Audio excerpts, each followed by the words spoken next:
Hello, everyone. Calvin Russell here, CEO and founder of 850 Club Credit. Hope everyone's doing well today. Today, we're going to talk about secured credit cards. Yes, do they still work and do they still help you improve your credit score? All right, let's go straight into it. So, the reason why I want to talk about this is because a lot of people, there's so many different ways, obviously, to improve your credit score. As we know, there are plenty of companies out here versus, let's say, 10 years ago, 15 years ago, 20 years ago. There were not a lot of options out here to build your credit. And secured credit cards have been here since the beginning of time. And then mainly because they secure the funds and then you just borrow what you already secured, with them. The problem, though, is that a lot of people think that that's the only way to build credit. So number one, let's just go ahead and get that out the way. That secured credit cards are not the only way to build credit, as we know. You don't have to start with a secured credit card. As a matter of fact, a lot of banks have less than there are rules to get people approved for unsecured credit cards. Okay, so secured credit cards, usually when you're rebuilding, when you're building, you still can get some offers that don't require anything. Some places, instead of it being like a secured amount, they would do like an annual fee. Some places give the annual fee back.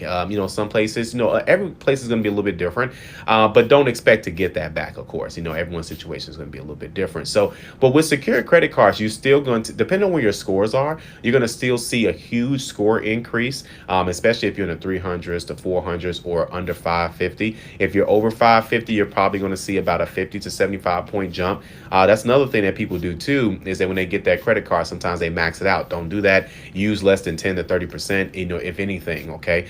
And then you want to also try to see if you can get a secure credit card that's going to allow you to have authorized users as well too. Not every bank allows authorized users. So if you're going to have a credit card, you may as well add someone to that account as well too.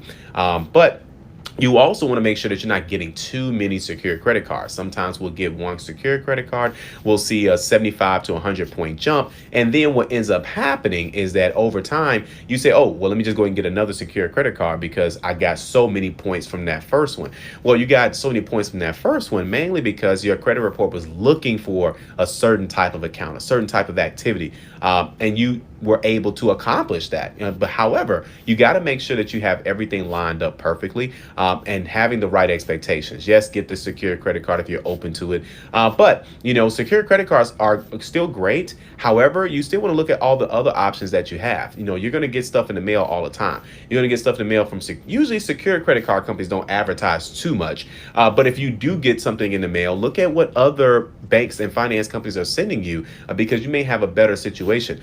Secure credit cards can range as low as $49 all the way up to, whatever you want to. And I think the most I've seen someone do on a secure credit card that was for personal use was for $10,000. I've seen business credit cards upwards of 20 to 50,000.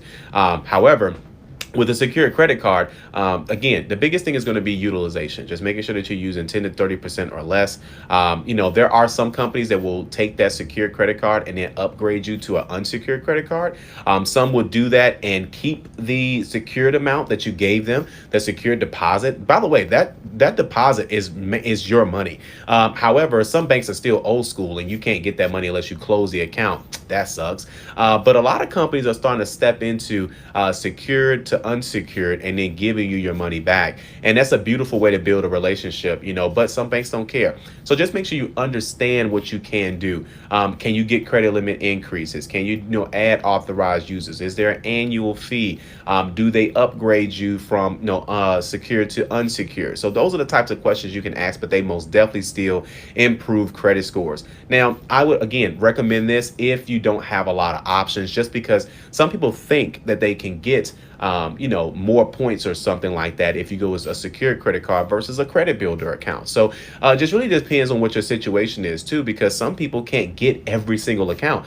I'm telling you, everyone's situation is different, and sometimes people will see that someone else got a card or a certain type of account, and they'll say, oh, well, I got X amount of points for this, and they'll go get that same account and not get the same amount of points because they think it's the bank, they think it's the account, but really it's the account type itself. It's a revolving account, and revolving accounts stay open as long as you keep the credit card open. So that's how you see people in those high seven credit scores, 750 and above, 800 and above, 850, all of those score frames are going to have at least 1 to 2 revolving accounts, because that's how you get to that point. Auto loans don't last that long outside of a mortgage, but usually people don't get mortgages first to start building credit. They usually have that prior too. So just keep that in mind, as you're going along your credit card journey, your credit building journey, really. There's nothing wrong with a secured credit card, but just know that there's other options out there, but they work just as fine. Don't get a whole lot of them. Just get, usually one is all you need. Because remember, you have to remember the purpose of having a secure credit card. That's to help you build credit or rebuild credit. And so after 3 months, after 6 months, you should be having multiple offers from other finance companies that want to do business with you. Not necessarily to replace that card, because you want to keep that card open. However, you still want to at least have other accounts. The goal for that card is to help you build your credit, rebuild your credit, build new relationships, and get better cards, better terms, better options as far as your credit goes. Okay, so hopefully this video was helpful. If you like this video, like it. You want to share it, and as always, be sure to subscribe, as we have nothing but great content well on the way. Thank you guys so much. Have a great day.